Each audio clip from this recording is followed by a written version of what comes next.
aqui é mais um estudo da lição da Escola Sabatina.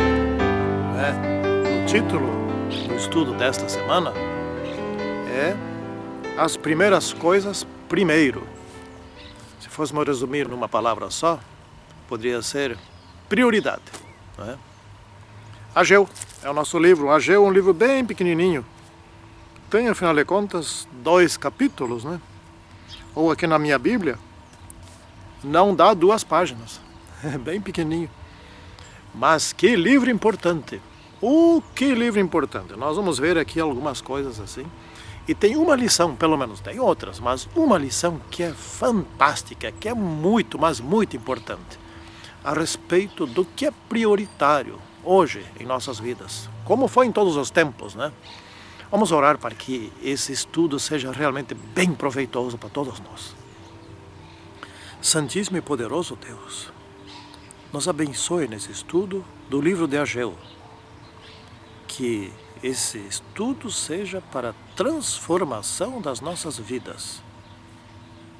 Em nome do Senhor Jesus Cristo. Amém. Olha, pessoal, aconteceu o seguinte. Israel tinha retornado do cativeiro babilônico, Estavam lá, encontraram tudo destruído. Não havia pedra sobre pedra daquele primeiro templo, como Jesus havia predito também em relação ao segundo templo. Os muros estavam derrubados, grande parte dos muros derrubados, as casas destruídas, o palácio destruído, os prédios reais estavam destruídos. Ou seja, a cidade estava inabitável. Depois de 70 anos, e ninguém cuidou daquilo lá, havia uma desolação. Havia mato crescendo, tudo uma tristeza só. Um que outro habitante, desanimado, pobre, sem iniciativa durante esse tempo todo. Perdeu-se a cidade. Chegaram lá agora a reconstruir tudo aquilo ali. Os que retornaram não eram os mais ricos. Aqueles que tinham poder econômico, que podiam comprar, contratar pessoas, comprar materiais, etc., para a reconstrução, eles haviam ficado lá, enriqueceram, compraram propriedades, etc., ficaram no estrangeiro. Estavam bem lá, Não queriam mais a sua própria pátria. E se encontraram bem por lá. Mas estes que retornaram, eles começaram a reconstruir suas casas. E até começaram a reconstruir o templo, porque acharam interessante, importante. Mas, em relação ao templo, houve oposição, os samaritanos se opuseram, outros povos se opuseram, etc. Eles pensaram assim, bom, então não está ainda na hora de reconstruir o templo. Talvez Deus não queira que seja reconstruído agora. Aí reconstruíram suas casas, deixaram o templo, os muros, para depois. Que ideia, Puxa, mas que ideia! Seria uma coisa parecida hoje como o seguinte. Você vai numa casa para dar estudo bíblico, e aquela casa, aquelas pessoas querem o estudo, já disseram isso, etc. Mas no primeiro dia que você chega lá para dar esse estudo, tem um vizinho, uma vizinha naquela casa lá de visita, e aquela vizinha não gosta do estudo que você está dando lá, e reclama algumas coisas, etc. E você chega à conclusão, Deus não quer que eu dê o estudo para esse pessoal aí. Então eu vou deixar mais um tempo. Quando Deus disser, quando aquela vizinha vier lá e disser, agora vocês devem ir lá dar o estudo, então eu vou.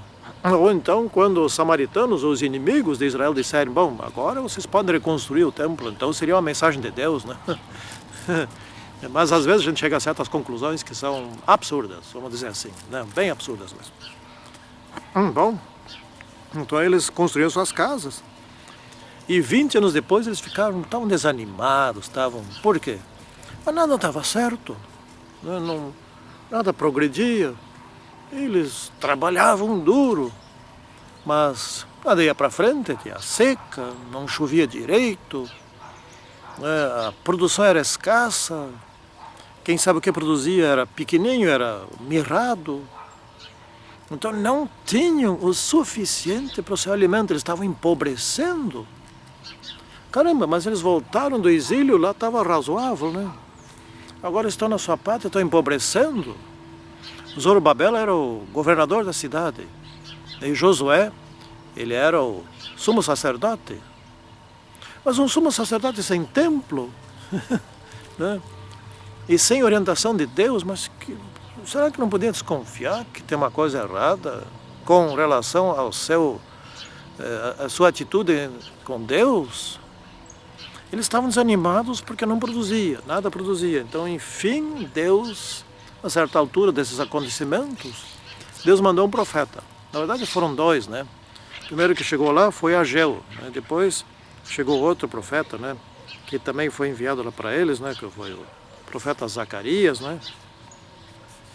E Ageu disse o seguinte: olha, vocês estão colhendo pouco, vocês estão plantando muito, colhendo pouco, etc.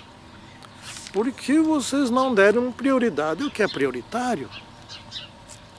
O templo, vocês não estão vendo o templo todo destruído? Mas como é que vocês podem adorar a Deus sem templo? Não é? Não, um templo não salva ninguém, mas o templo é importante. Para nós entrarmos em contato com Deus, essa é a casa de Deus. Não é? Então, muitas vezes, hoje ainda, nós temos templos mal pintados, rachados, às vezes paredes sujas, né? Mal iluminados, mal identificados. Em alguns lugares onde tem grama, coisa e tal, cresce, grande, mato.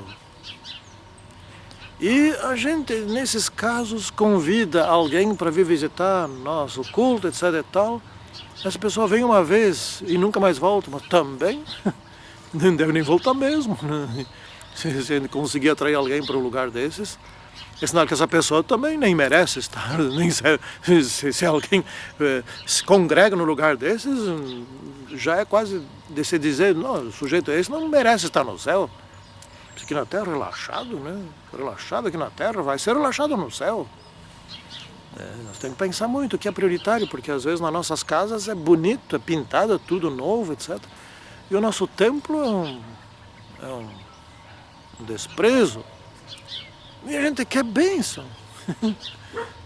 Isso é uma coisa muito lógica, que não pode haver bênção. Então o Ageu explicou isso para eles. E o que aconteceu? Eles entenderam e se uniram. E, sob a liderança de Zorobabel e também de Josué, eles se uniram. E em 3 semanas eles estavam começando, planejaram, etc. Em 3 semanas estavam começando a reconstrução do templo. Menos de um mês. Recomeçaram a construção do templo. Né? Então, começaram a reconstrução do templo. Né?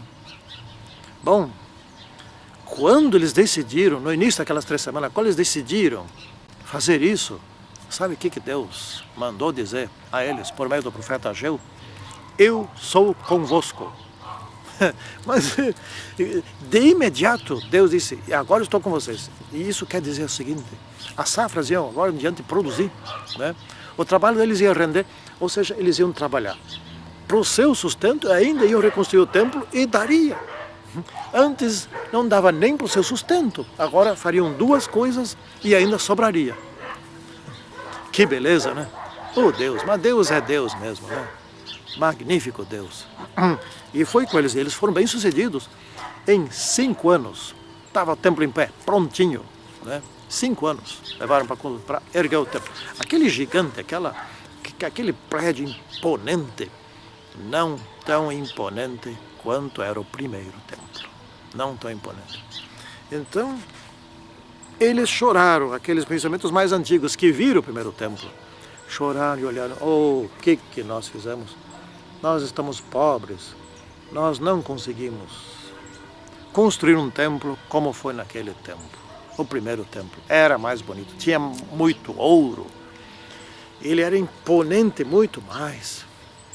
E outra coisa, no primeiro templo tinha a arca do concerto, dentro da arca estavam os 10 mandamentos, sobre a arca havia uma tampa, é claro, né?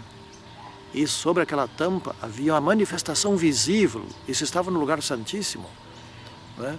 O Santo dos Santos, ali estava a presença visível de Deus. Ninguém podia entrar lá porque ali estava Deus.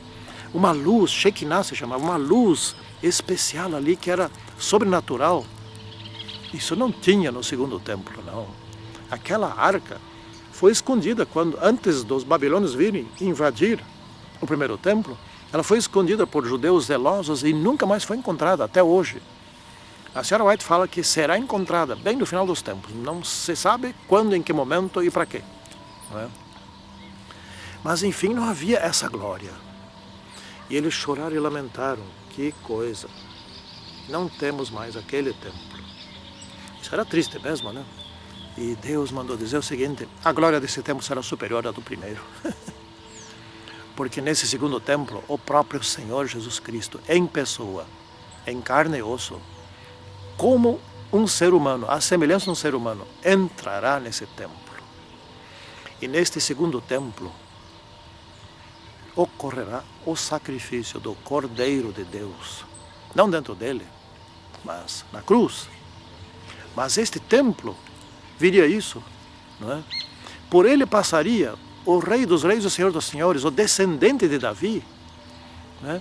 O Rei eterno, do reino eterno, para onde todos iriam aqueles que são fiéis, não é? E então ele disse assim que Zorobabel, o que conduziu à reconstrução do templo, seria o sinete de Deus, a assinatura de Deus.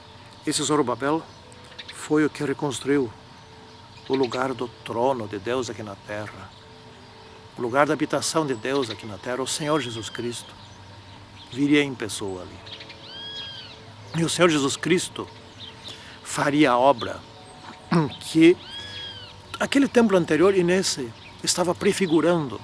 Zorobabel faria a obra que estava sendo prefigurada no templo anterior e nesse, que eram os sacrifícios dos cordeiros, que apontavam para o Senhor Jesus Cristo, né? E ele salvaria definitivamente a todos que quisessem. Aqueles cordeiros eram simplesmente figuras, né? Então, te farei como um anel de selar, né? O Zorobabel seria esse anel, o anel do Senhor, que viria no futuro, né? O Senhor Jesus Cristo. E o que nós devemos fazer? Então, nós devemos crer nessas palavras, dar prioridade ao que é prioritário, Cristo em nossa vida, né? Jesus Cristo mesmo disse, né, que nós devemos buscar em primeiro lugar o reino de Deus.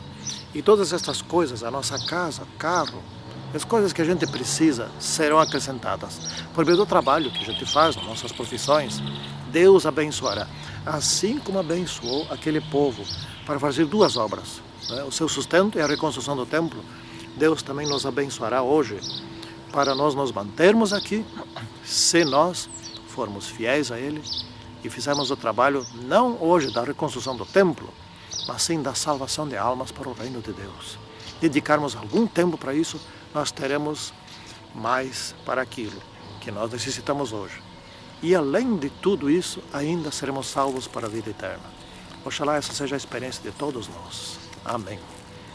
Santíssimo e poderoso Senhor Jesus Cristo, abençoe-nos na reconstrução das nossas vidas, na reconstrução das vidas de outros, pelo bom testemunho. Em nome do Senhor Jesus Cristo. Amém. Tchau, até o próximo estudo.